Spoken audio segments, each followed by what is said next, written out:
Hello and welcome to another video. This is the coolest Bluetooth speaker I've ever seen. It's got a 256 pixel display for pixel art, games and more. It's got Bluetooth 5 and all the functions on it can be controlled from the phone. There's even a game controller for the games. It came in a normal cardboard box for shipping and was wrapped in bubble wrap, but there's no product specific box included. Don't really need a box anyway, so that's okay for me. But if you want to give it as a gift, there was a gift bag included. However, it does come with this interesting carry case with a transparent door on the front, so we can enjoy the look of the speaker from the outside. Moving over to the top, we have a handle for comfortably carrying the case when we're on the go. It looks like a hard handle, but it's made of rubber and it's quite soft.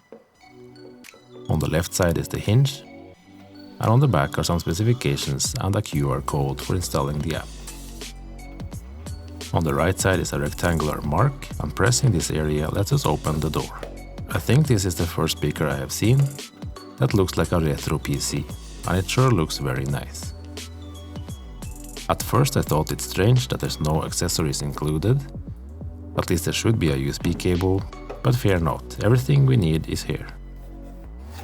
It's tucked in behind this white plastic, so we can always bring it with us without it being in the way or losing it.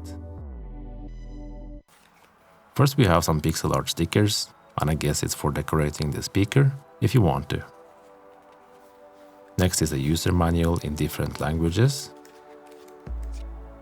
Here's a tiny triangle which says quality certificate on it.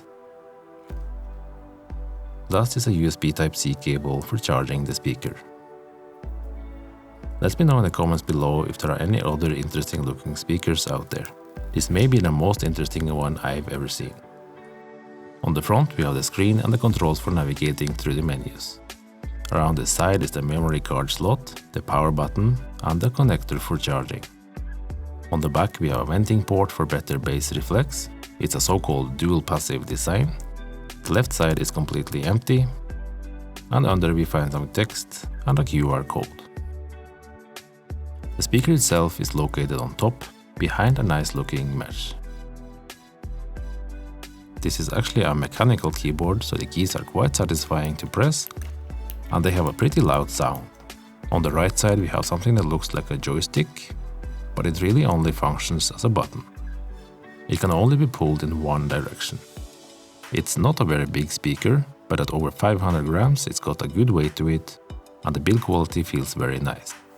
It's time to power it on by holding the power button for a couple seconds.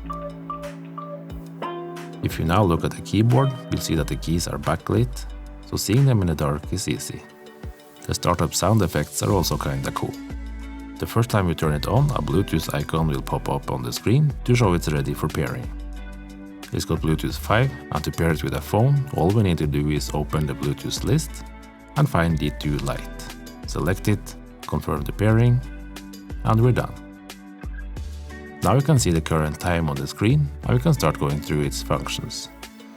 But let's first have a look at the buttons. This yellow button in the corner will open the menu, and holding it will switch on or off the keyboard's backlight. The plus and minus is to adjust values and move up and down. Left and right are for navigation, and holding them will adjust the brightness of the screen. The one with a light on it is for cycling through animation categories, and holding the button down will change the animation in the current category.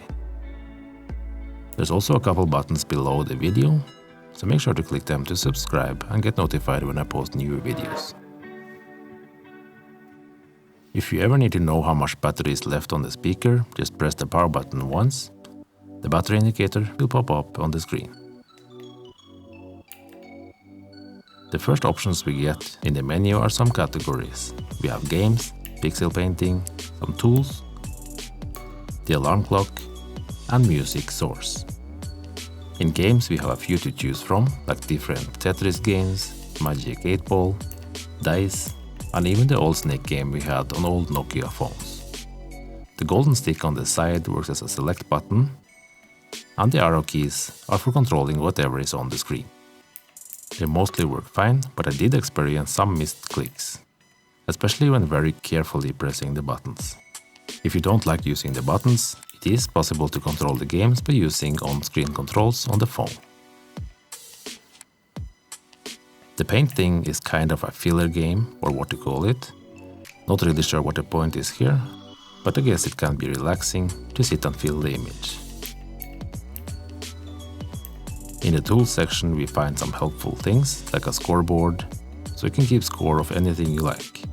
The scores can be entered on the speaker or from the app on the phone. Next is a stopwatch, which gives a nice visual way of keeping track of the time spent. This is a noise meter and it will show the level of decibels on the display. Maybe nice for screaming contests to see who has the most powerful voice. There's also a countdown timer, nice for keeping time while cooking a snack. It's also possible to use it as an alarm clock, although the alarm sound isn't the most pleasant I've heard.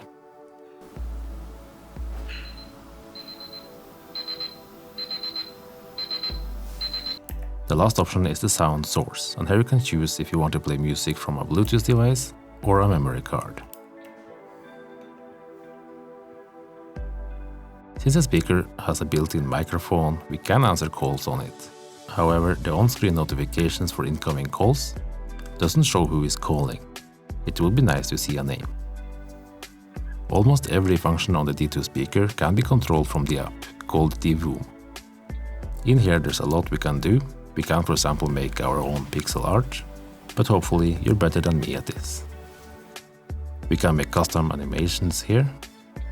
If you want to play games, but don't like using the keyboard on the speaker, why not use the phone as a controller? It works quite well and it's easy to use. On top we can choose between the available games, and it's much faster to navigate between them from the phone.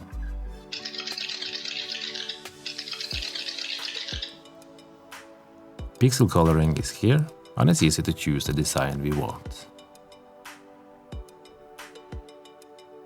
There's a planner for adding calendar events.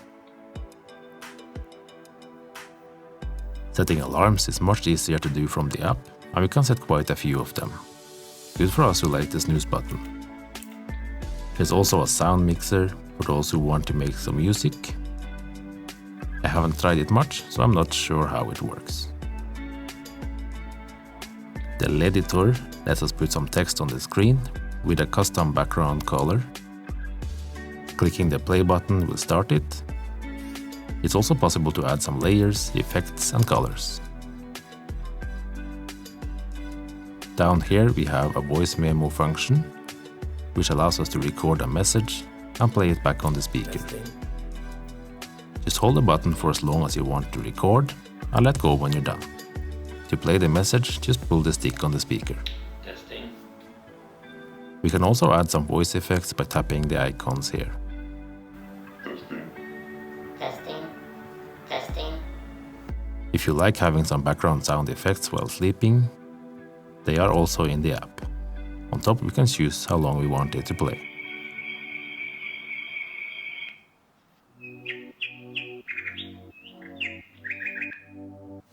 Like I said before, we can control almost all functions from the phone, but as you can see, it's not possible to see the time or values on the phone. If you, for example, use the stopwatch, countdown timer or the noise meter, it will only display the result on the speaker's screen. Here's the scoreboard, which is much easier to control from the phone. We can choose some apps for showing notifications. And at last on this page we have some weather information. Don't like how time is shown on the screen? No problem, we can change between some digital and analog watches in here, or directly on the speaker.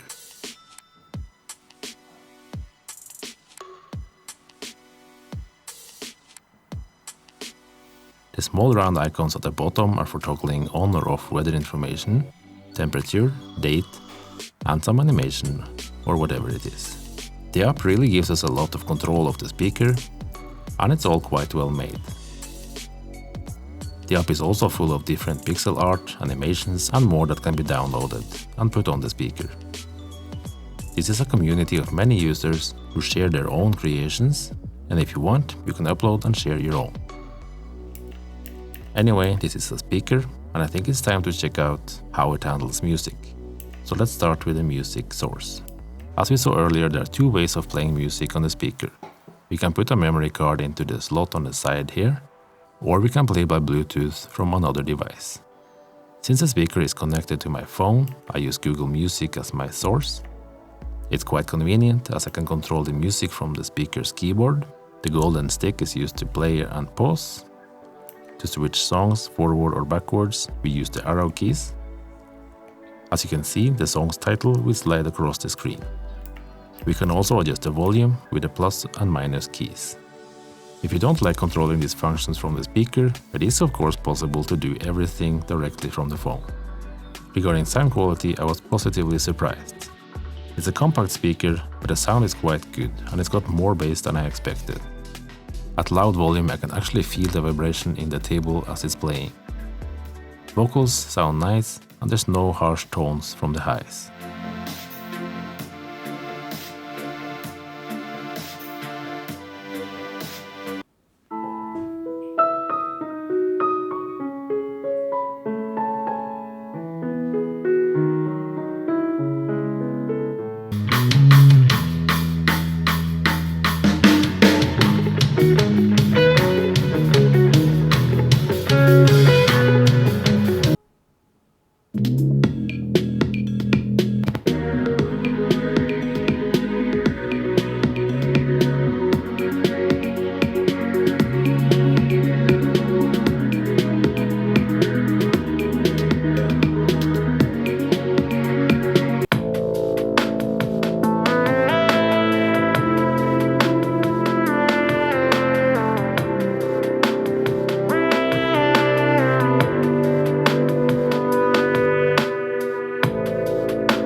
The power output on a Ditoo is at 10 watt and the bass reflex port on the back makes a big difference.